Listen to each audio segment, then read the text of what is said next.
Hi there, my name is Emily Turner. I am the team lead for the indie game Gamer Girl. Gamer Girl was developed through RIT's Interactive Games and Media Game Design Development major, specifically an experimental gameplay workshop that was run by Professor Ian Schreiber over the course of the semester of fall 2019. I was a part of a team of students. 5 of us for the main project. 3 were audio students. 2 of the composers are actually from a class that was being run in conjunction, wherein they needed to find a game to give audio to for a grade, and we had a game that needed audio, so that ended up working out very well. Another one was a personal friend of mine who stepped in to help out with the trailer music because we wanted something a little bit different. So what you're seeing here right now playing out before us is the opening scene. This was our tutorial. We wanted to have a tutorial to teach the players the very basics of the game, while allowing them to understand that the things they say will have responses. You're not just going to click on 1 or 3 buttons and then you're going to get the same response every single time. Teaching them about branching choices, setting up a little bit of the things are about to go wrong, as well as setting up something that the men who playtested our game got out of it, which was, here's how to be a good ally. You know, the roommate says, I will always be here for you, and you know that, right? And it's joking a little bit, you know, it's a lighthearted conversation. It's not meant to drag the player down already, but it's a reminder of, hey, we're about to do something serious here. You should be looking for the heroes of this story who are helping out you, the player, playing as a female game design development student.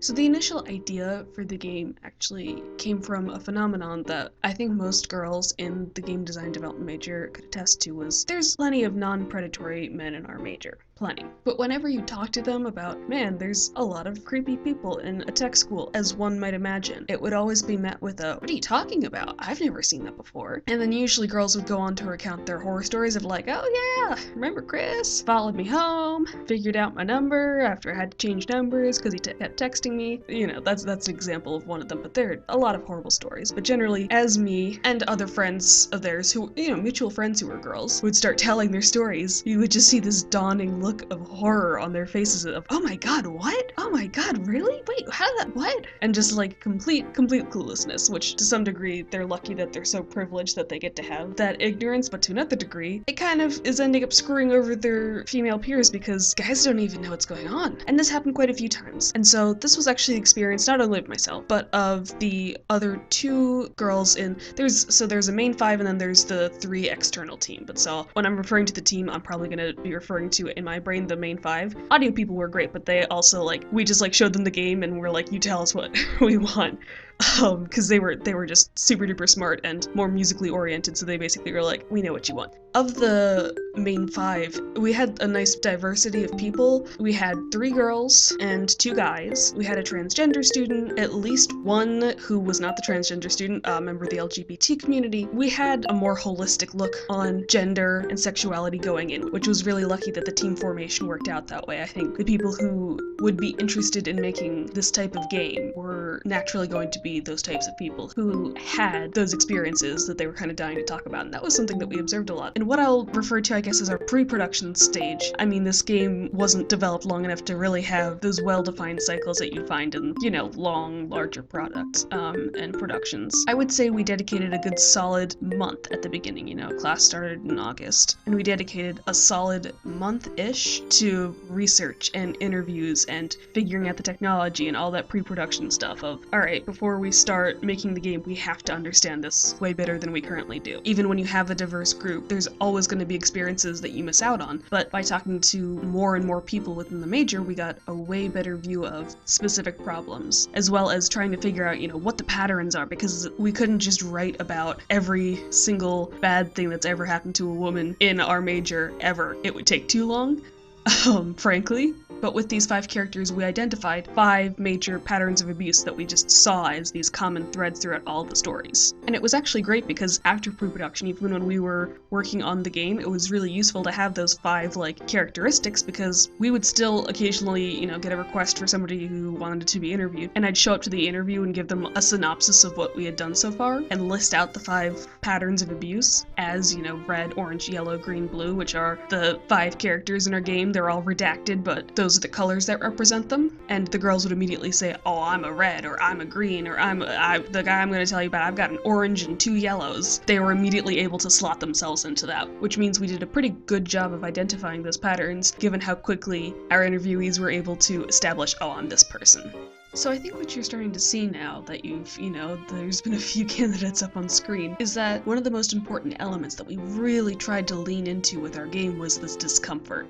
That's a huge characteristic of these interactions, is just being incredibly uncomfortable and feeling awkward and feeling like you just kind of want to give in and just do whatever you need to do to make the interaction go away. So once people started reporting, feeling this discomfort, which was the point of the game, we started going and seeing what we could do to dial that up. As you've seen by now, the portraits of these characters are kind of terrifying with like these big, dark lines around them and their off-color faces, and it's just a little bit unnerving. They look creepy. One of the things that I will heavily attribute the discomfort of these portraits to is the fact that all of them were based off of individual facial amalgamations of mugshots of people from the New York State Sex Offender Registry. So you look at these people and it's just inherently unnerving. This also helped us conceal the identities of the women who testified a little bit, as well as make sure that our development team didn't end up in hot water, because we didn't know how to visually portray these people without somebody somewhere getting upset. By basing it on sex offenders, it makes it a little bit easier of, listen man, if you look like the statistically average rapist, I don't know what to tell you. That was also why we named them all redacted, because we didn't want to use real people names and make somebody upset.